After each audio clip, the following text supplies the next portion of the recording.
Sky News Centre at 7. A video's been released of a British hostage by the so-called Islamic State. It shows him sitting in a chair calling on the British government to negotiate, though it's not clear if he's under pressure. My name is John Cantley.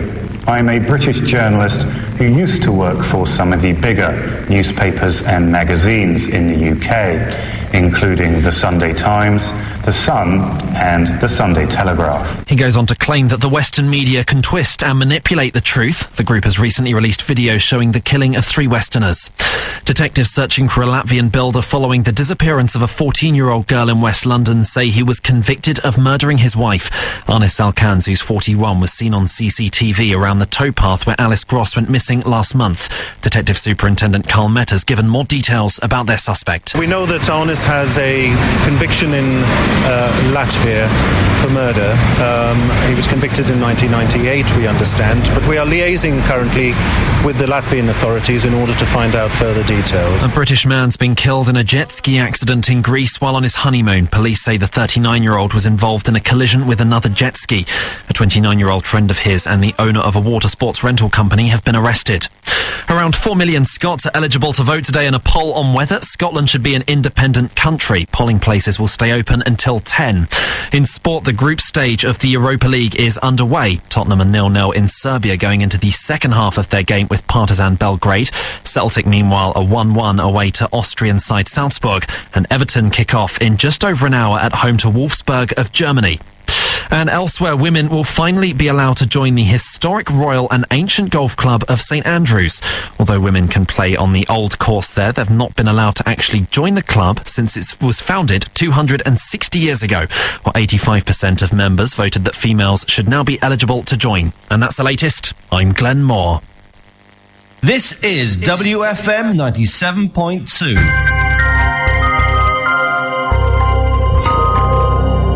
I'm Master Ronnie Green, and you're listening to Wythenshawe FM 97.2. Out to lunch with Martin Williams every Friday, 12 till 2 p.m. Hi, it's MFW at WFM. Join me every Friday for Your Views. Bunch of fellas talking a load of balls. That always tickles me, that. I think it's fantastic. Local news. A Wise Guys project. He's a very wise guy. And great music. Beyonce. And that was Johnny Kidd and the Pirates. So if you want to make a difference, tune in and phone in. It's the show that matters to you. That's Out to Lunch with Martin Williams every Friday, 12 till 2 p.m. It's Sandra's show. Thank you. Alright, hello everyone. And tonight, I've got a different sort of show tonight. Let me just turn my headphones round because they're on the wrong way. Hello, Derek, are you there, Derek? Hello, Sandra, how are you doing? After all that, I'm a lot better now I can hear you. Can you hear me alright? Yes, I can hear you fine. It's not very loud. Speak louder. I forgot what the trim is for the... There's the trim. There. I just want to make you a bit louder. Right, yeah, that's fine. Right, smashing. So, Derek is from Felixstowe, beautiful part of the country. And you've come on tonight because we're going to talk about the upcoming Rendlesham Forest conference, and we're also going to talk about Dr. Reid. Some people might know, might remember me talking about Dr. Reid, and some people won't. So you're going to be telling us all about Dr. Reid's story. Well, first of all, I just want to ask you, how did you get into all this? In 1980, I was living in Essex and I see a big ball of fire come out of the sky. Yeah. And then it changed direction. And I reported to the newspapers and they were inundated with calls. And basically, for want of a better word, it was attached to the Rendlesham Forest incident. Although I didn't know about that till many years later when I joined Essex UFO Group. Oh. And then gradually we realised it was to do with the Rendlesham Forest incident. What did it have to do with the Rendlesham Forest? It was on the 27th of December 1980, which was a bit coincidental because that was the same time as the UFO incident in Rendlesham Forest. Right. And the direction it was heading was Suffolk, because if you look at a map and where I was near Clacton... Oh, I know, I used to live in Clacton. You cross the water Harwich and over through Felixstowe, and then you'll sort of hit Rendlesham basically. And hence why when I realised what it was to do with. I mean, hundreds of people see the ball of fire. It was really covered over. I was a bit annoyed because there's only a little tiny bit in the paper, and they didn't actually say what people had seen. They said, it was probably a satellite or something falling out of the sky. Yeah. They didn't report that it actually changed direction. Yeah. It was controlled ball of fire. And then, since then, I moved to Felixstowe, so I'm on the edge of Rendlesham Forest. So, where was you living then when you seen it in Essex? Wheelie, near Clacton. Oh, right, okay, yeah. I wasn't alone, by the way. I had other people in the car at the time. We tried to follow it, this ball of fire, and we lost sight of it over Harwich. Basically, that's what started things off. And then I moved back to Felixstowe, and then strangely something told me to get back involved with UFOs and things again. And I went to a conference in Woodbridge, a Rendlesham conference, and bumped into some old faces that I knew from many years ago, which main one was Brenda Butler, who was the main investigator for the 1980 incident. And we got friendly again. I went to a few conferences, and then I had the mother of all encounters myself in the middle of Rendlesham Forest, along with my son and my brother. Do you want me to tell you about that? yes. Well, basically what happened was we had Larry Warren, which was involved with Larry Warren was at Rendlesham, and so was Paul and Ben Eno from Behind the Paranormal, that they come over from the States, and that they done a talk and that we took them around the forest. Well, the week after, my brother came down on holiday from Devon, and my son was with me as well, and he wanted to see where Larry took us in the forest. So I took my son and my brother down this particular evening. What year are we in now? Pardon? What year would this have been now? It's only a couple of years ago. This was October the 1st, 2012. Oh, okay. We went to Rendlesham Forest, 7:30 in the evening. We met somebody we knew there. We spent half hour talking to him, and then we walked up track 12, which is the track, as it turns out. I was a little bit naive then, because then I just thought that I was like a nuts and bolts UFO person. I didn't know about interdimensional stuff. And we walked up the track, and we walked along. All of a sudden, we got really cold, and my brother said, "Del, I can't breathe." I said, "You're all right, Andrew." He said, "I can't breathe." And next thing, these shadow soldiers appeared one side of us. There must have been 8-10 of them, and they just appeared. They were soldiers, shadow soldiers, basically. If you went to touch them, your hand would pass through them. And we stood there sort of frightened, looking at them. And then the other side of us, these monks appeared. And these little monks were about 5 foot tall.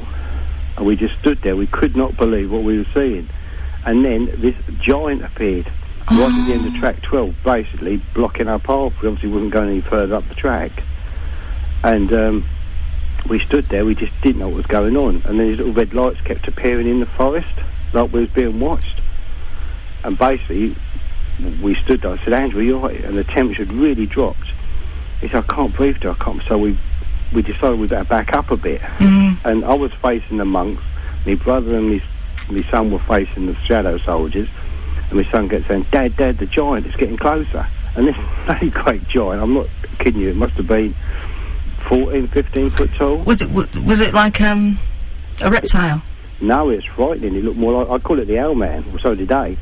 It was massively tall, ginormous thing. It looked, I don't know if it was wearing a mask or if it was actually how it looked like an owl from where we were standing, and it had very long arms and very long fingers. And we stood there and we backed up a bit, and my brother said, "I can breathe now, I can breathe." But we're still surrounded by all these entities. And I looked at this giant, I thought, if the three of us take a run at that thing, that's just going to bounce us like rag dolls. Yeah. Ginormous. So, cut a long story short, we basically walked back about 20 yards, stopped, still surrounded by these things, and we was trying to decide what to do, when there was like a big bang, like something whacked a tree.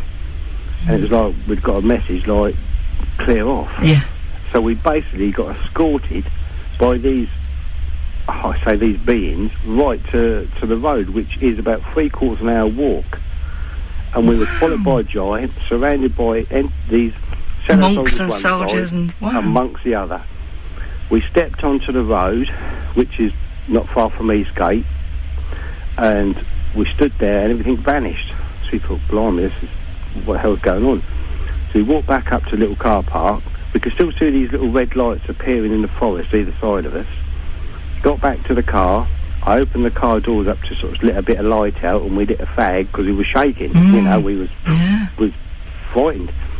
Just lit up a fag each, stood there talking. The next thing, these little 2-foot-high silvery blue things appeared actually in the car park, and they just stared at us. We stared at them, and we were just gobsmacked. And what were these little blue things?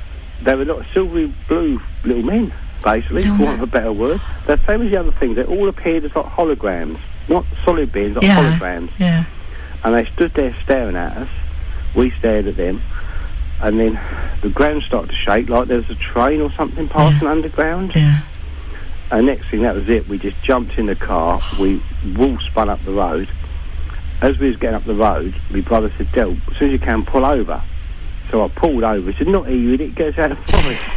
So I whizzed out of the forest, got onto sort of what I call through Melbourne onto the main A12, pulled in the first lay-by because I thought he wanted to be sick. Yeah. So we pulled over. I said, "You all right, Andrew?" He said, "No." He said, "Something's got me." And he undone his jacket, rolled up his shirt, and he had blood coming down each shoulder. Something had got hold of him. Or I thought he'd been zapped with something. But there was no holes in his jacket or his shirt, and there was just blood dripping on each shoulder. Yet me and my brother weren't hurt. So anyway, we drove back to my house, which is in Felixstowe, which is roughly 30 to 45 minutes drive, depending on the traffic.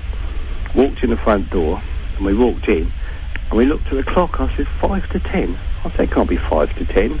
The time wasn't right. Do you know what I mean? We couldn't have done all we'd done and be back in my house at 5 to 10. Anyway, we've walked in, my brother sat on one chair, my son grabbed his computer. He said, "I want to look up demons and giants, Daddy, son."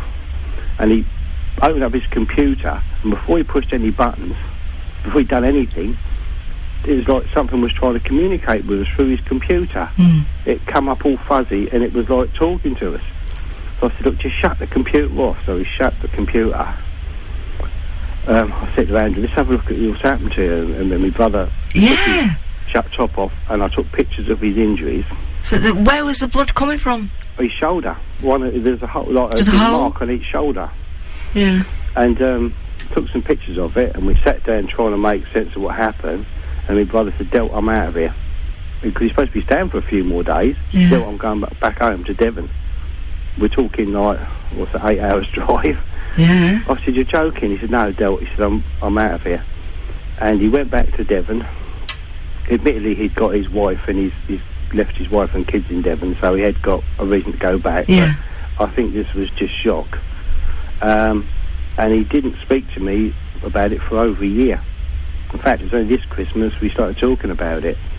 What he said there was more than one giant. I mean, I just see the one giant. Yeah. And to be honest with you, had I been on my own, I'd have thought I was having a breakdown or something. Yeah. But the fact is, they were with me. And anyway, I went and told Brenda Butler about it. I'm headed down the forest. And believe it or not, her and another group had a similar experience at exactly the same spot. Not on the same night, this was a few years previous. Yeah. They had exactly the same thing. So we believe there was a portal there. We believe the portal might open and these things come through. Yeah. And that's why they landed in Rendlesham. Well, yeah, there's a lot more to this. Since then, I've been back there just about every single week. When I've teamed up with Brenda Butler and a few other people that all had experiences, all of us had experiences. Since then, we've seen a heck of a lot more stuff. I mean, loads of stuff. We're certain there's a portal there. And then I find that Alistair Crowley used to practice here at Rendlesham. In fact, he had a house here for a little while in Woodbridge. And then the mystery even deepens even more when you start looking back in history. This has been going on. The first recorded sightings was 1650, would you believe? Here in Rendlesham. Wow. But I thought that Rendlesham was all would have been all fenced off, they'd be in army. Well, basically, for people who don't know about